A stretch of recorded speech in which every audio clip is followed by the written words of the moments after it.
वर्ग आणि माझे मित्र मैत्रिणी, आपणा सर्वांना माझा नमस्कार. आज आपण इथे आपल्या भारताचा स्वातंत्र्य दिन साजरा करण्यासाठी एकत्रित आलो आहोत.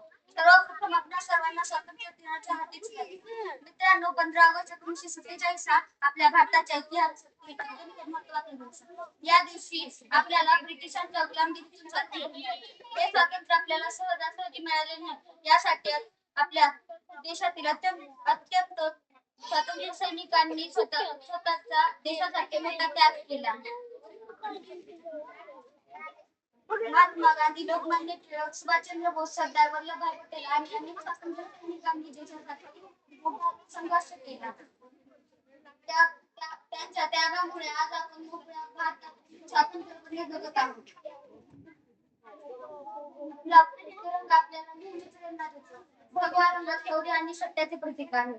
पांढरा रंग शांतता आणि सत्याचे प्रतीक आहे. हिरवा रंग समृद्धी आणि शांतताचे प्रतीक आहे.